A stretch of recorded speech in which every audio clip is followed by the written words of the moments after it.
The judge signed the pickup order an hour ago. If you take one step towards that resort, I will call 911 and have you involuntarily committed to a psych ward for 72 hours. My father didn't say hello. He just shoved a thick packet of court documents at my chest. I used that security footage of you shouting at Preston, he said calmly. Edited, of course. To the court, you look unstable. So here is your choice. Take this one-way ticket to Nebraska, or spend the weekend in a lockdown facility. You are invisible, Selena. Do you understand? Drop a comment and let me know where you're listening from and what time it is for you right now. Have you ever had a family member weaponize the law just to control you? I want to hear your story. I didn't cry. I didn't pack a bag. I turned the deadbolt and listened to his footsteps fade down the driveway. Dale Bennett thought he was intimidating a rebellious daughter. He forgot he was threatening a woman who hunts asset concealment for a living. I sat at my desk and opened my laptop. My hands weren't shaking anymore. They were steady. For 5 years I've been a forensic accountant for high-stakes corporate divorces. I find the money husbands hide in offshore shells. I find the assets CEOs bury before a merger. My father thought he could erase me with a legal threat, but all he did was hand me a subpoena for my own life. I didn't call the police. Not yet. That's amateur. Instead, I logged into the one database I hadn't checked in years. My own credit history.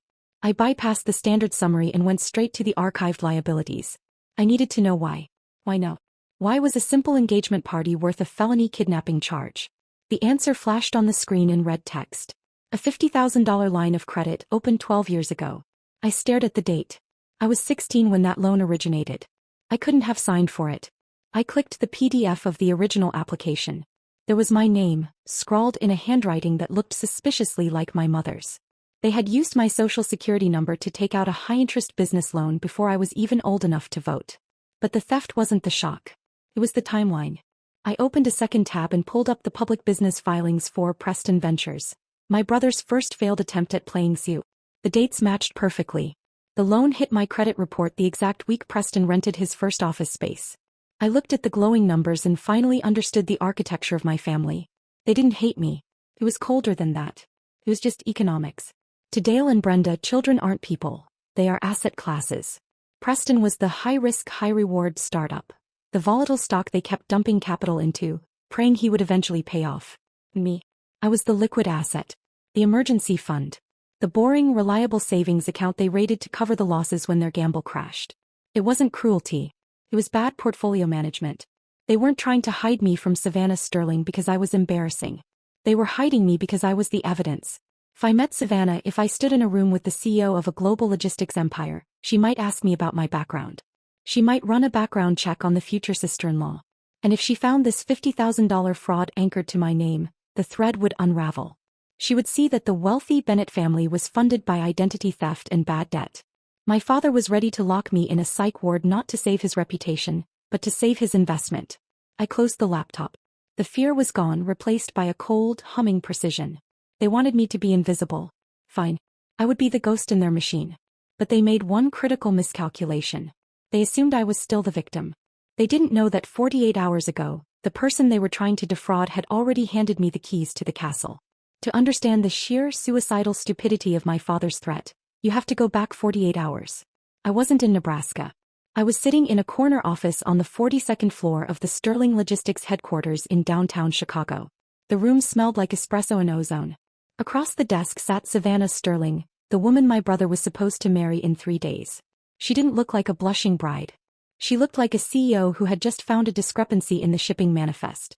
My fiancé's financials are perfect, she said, sliding a tablet across the black glass desk. Too perfect. His startup, Preston Ventures, claims a 400% return in the third quarter. In this market? That's not growth. That's alchemy. She leaned forward, her eyes sharp. I'm not signing a merger agreement with a ghost, Ms. Vance. I need a blind audit. I need you to find the rot before I walk down that aisle. She had no idea she was speaking to the groom's sister. 5 years ago I walked into a courthouse and paid $200 to legally change my name. Selena Bennett, the girl with the ruined credit score and the desperate need for approval, ceased to exist. In her place I built Selena Vance, named after the only grandmother who ever slipped me a $20 bill without asking for change. I scrubbed my social media. I moved cities. I built a reputation as the forensic accountant you hire when you want to put someone in prison, not just divorce them. To Savannah, I was just a highly recommended consultant from an external agency. To my parents, I was a ghost they thought they had exorcised. I picked up the tablet. The first name on the dossier was Preston Bennett. My pulse didn't jump. My hand didn't shake. I've trained myself to treat adrenaline like background noise. I scrolled through the summary. It was a masterpiece of fiction. Inflated assets, projected earnings listed as cash in hand, and a list of angel investors that I knew for a fact were just post office boxes in Delaware. Can you do it? Savannah asked. The engagement signing is Saturday. I need a verdict by then. The irony was suffocating. At that exact moment, my father was probably drafting his speech about family values and trust. He was terrified I would crash the party in a cheap dress and say something awkward. He didn't realize that the danger wasn't my social skills. It was my professional certification. I looked at the woman who was about to marry into a crime scene. I could have told her right then. I could have said, I'm his sister and he's a fraud. But accusations are messy. Accusations can be denied. Proof is bulletproof. If I told her now, my parents would spin it. They'd say I was the jealous, estranged sister trying to sabotage their happiness. They'd use that Baker Act threat to discredit me before I even opened my mouth. I needed more than my word. I needed the smoking gun. I don't have a conflict of interest, I lied technically. The conflict was theirs, not mine. I'll take the case. Full access. If there is rot, I'll find it. Good, Savannah said. She tapped a key on her laptop, granting me administrator privileges to the data room. Welcome to the family, Ms. Vance. She meant the corporate family. She didn't know she had just handed the keys to the castle to the one person who knew exactly where the bodies were buried. My parents were guarding the front gate with threats and lawyers, completely unaware that I was already inside the throne room, sharpening my knife. I didn't sleep. I didn't pack for Nebraska. 12 hours before the signing, I was in my apartment, staring at a dual-monitor setup that was the only light in the room. On the left screen, my mother's latest text glowed like a radioactive warning. The police are outside. Don't make us do this, Selena. Just stay home. They were bluffing about the police presence, but the threat was real. They were literally besieging my home with psychological warfare to protect a criminal enterprise. On the right screen, I was inside the sterling encrypted data room. Savannah had given me the keys and I was tearing the house down. I started with Preston's startup valuation. He claimed his company, Preston Ventures, had $485,000 in liquid assets and a proprietary algorithm worth millions. I pulled the wire transfer records. The money wasn't from clients. It was a classic churn and burn. The $485,000 had moved through 4 different accounts in 3 days. It started in an offshore account in the Caymans, likely an online gambling portal given the transaction codes, bounced through a shell company in Delaware, and landed in Preston's business account just in time for the audit. It wasn't profit. It was a loan from a shark, or worse, stolen funds from his previous employer. I ran a vendor verification script. The invoices he submitted for server maintenance and consulting fees were all paid to companies that didn't exist. No websites. No tax IDs. Just post office boxes in strip malls. He was embezzling money from his investors to pay off his gambling debts, then using the fake invoices to claim business expenses. But the smoking gun wasn't the money. It was the metadata. I downloaded the PDF financial statements Preston had sent to Savannah's team. To the naked eye, they looked like standard bank printouts. But digital files have fingerprints. I ran them through a metadata scraper. The author field didn't say Bank of America. It said Dale Bennett. The creation time was 3:14 in the morning yesterday.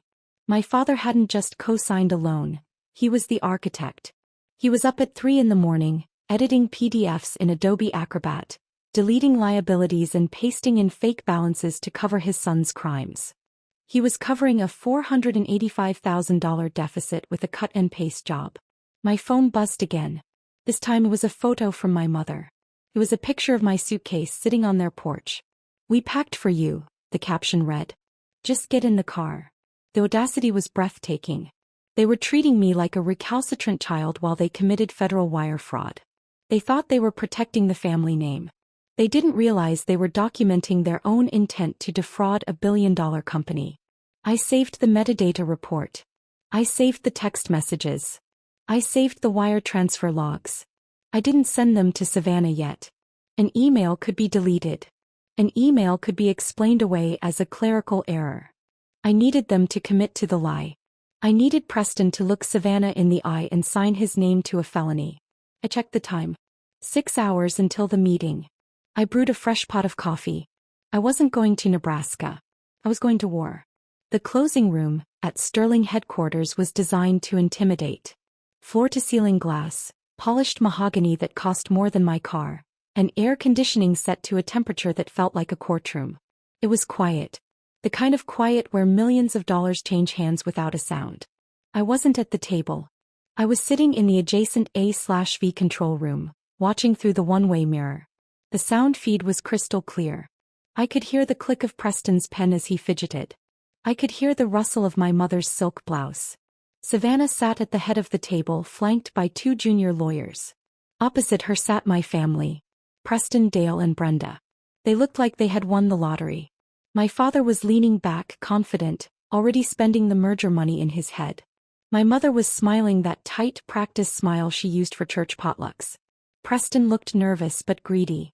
He kept checking his phone, probably waiting for the wire transfer to clear his debts before the sharks came calling. They thought I was on a plane to Omaha. They thought the threat had worked. Preston slid the iPad across the mahogany surface. "Just need your signature to merge the accounts, babe," he said, flashing that easy, charming grin that had fooled investors for years. "The valuation is all there. Clean as a whistle." Savannah picked up the stylus. She hovered it over the screen. My heart hammered against my ribs. This was it. The point of no return.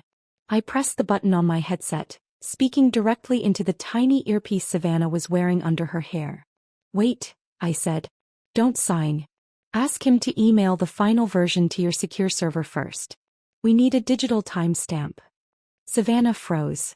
She set the stylus down. The smile on Preston's face faltered. "Actually," Savannah said, her voice smooth and professional. "Preston, email the final PDF to me right now. I want a time-stamped digital copy for the board before I sign anything. Just protocol." Preston hesitated. He glanced at Dale. A flicker of panic crossed my father's eyes, but he nodded. It was a reasonable request. They couldn't refuse without looking suspicious. "Sure," Preston said. He tapped on his laptop. "Sending it now." I watched him. I watched his finger hover over the send button. In that moment, time seemed to stretch. I could have stopped him. I could have burst into the room and shouted the truth. I could have saved him from a federal indictment. He was my brother. We had shared bunk beds. We had played in the same backyard. But saving a predator from the consequences of his hunger is just feeding him. If I stopped him now, he would just find another victim. Another fiancé. Another scam. He wouldn't learn, he would just get better at hiding it. I let him press the button. The email landed in the Sterling server. The trap snapped shut. The moment that file crossed the server, the lie stopped being a domestic dispute. It became wire fraud. It became a felony with a mandatory minimum sentence. He had just signed his own warrant. It wasn't cruelty. It was the physics of justice. The notification sound from Savannah's tablet was soft, a polite ding that echoed like a gunshot in the silent room. "It's here," Savannah whispered, staring at the screen. I pushed through the heavy oak doors. The latch snapped shut behind me and every head turned. Dale, Brenda, Preston. Confusion flickered. Then panic. Dale shot to his feet, his chair crashing backward. "What is she doing here?" he barked at Savannah. "She's unstable." I ignored him and walked to the table. "You just committed wire fraud, Preston. Federal charges." Before Preston could speak, Dale slammed a packet of court papers onto the table. "She's having a psychotic break. That's a signed court order. He hacked your system. She's been stalking him. I'm calling the police." He dialed, voice shaking with fury. The lawyers backed away. Savannah hesitated, and that terrified me more than the threat of arrest. While Dale shouted into the phone, I stepped to the console and pulled a USB drive from my pocket. The screen lit up with raw data. "Keep them on the line," I said calmly. "You'll need them." I split the display. Left, Preston's financial statement. $485,000 in reserves. Right, live bank verification. The balance loaded, -$4.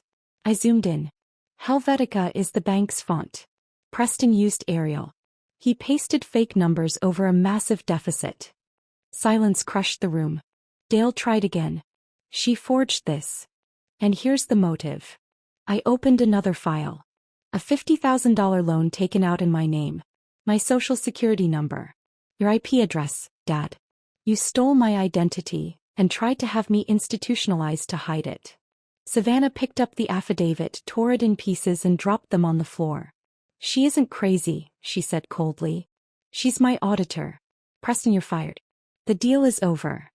The doors opened again, this time to 4 agents in FBI jackets. Preston collapsed. Dale went silent as cuffs closed around his wrists. I didn't destroy the family, I told him as they let him out. I audited it. 3 weeks later in my new office, I deleted the archive of threats and stolen credit records. Then I walked into the evening air, finally free. I erased my past to protect my future.